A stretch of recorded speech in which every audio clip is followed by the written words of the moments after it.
Well, that's the take coming from the veteran Mark Mobius here. He's extremely positive in India. Perhaps that's a silver line we should be taking here. The fund flows perhaps could be swinging here, but broadly, as a macro, again, he remains positive here.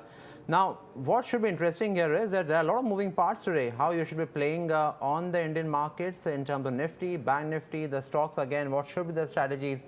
Let's try and understand from our guest, Dyaneshwar Padwal, the AVP Technical Analysis, KIFS Trade Capital. Dyaneshwar, good morning. Now, looking at the markets right now, how is Nifty looking to you? Because if I look at the data here, that tells me that perhaps Nifty actually there is not much sort of position build-up which we saw in derivatives yesterday. In terms of sort of options, again, there was some long put which was being bought into, whereas the Bank Nifty again, there was some sort of mild bullish positions being created. So, what are the levels telling you, and what should be a strategy on Nifty and Bank Nifty?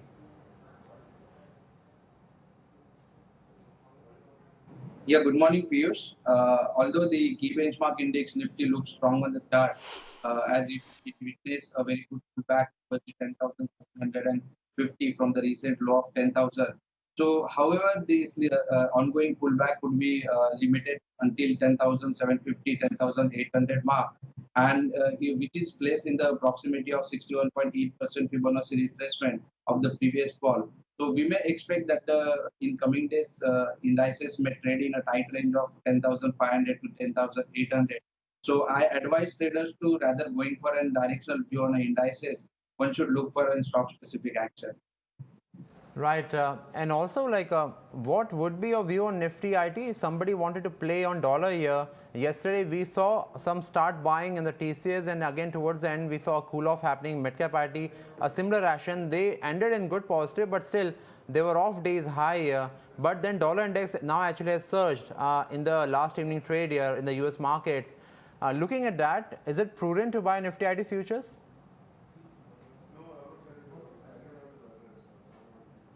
Yeah, in case of if we see the some 100 and 100 or 80 odd points correction into Nifty, so that when buying opportunity.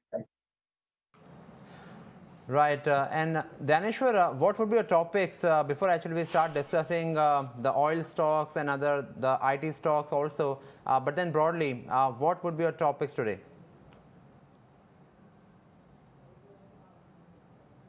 Yeah, as rightly you said, we have seen that the throwback into the IT sector, and recently we observed that the IT sector is outperforming the key benchmark index. So in IT space, I look for the NIT Tech because it is the stock who is moving in a clear uptrend, and recent throwback should be capitalized as a buying opportunity.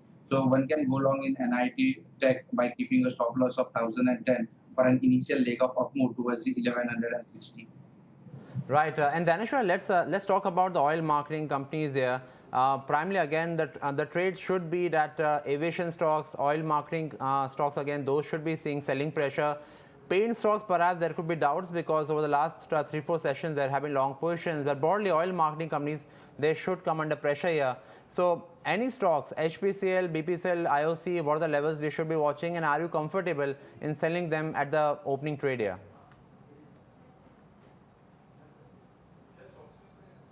Yeah, in case of oil and gas sector, if you look at the relative rotation graph, so last 2 to 3 weeks we observed that the underperformance into the oil and gas sector, and in relative rotation graph tells you that the oil and gas sector is moving into the lagging quadrants where the relative momentum and relative strength are weak. So it would be a great short opportunity. But recent move suggests that the stock has been discounted. So here the risk reward ratio is not favorable. So wait for the pullback in case of HPCL and BPCL and then go for short.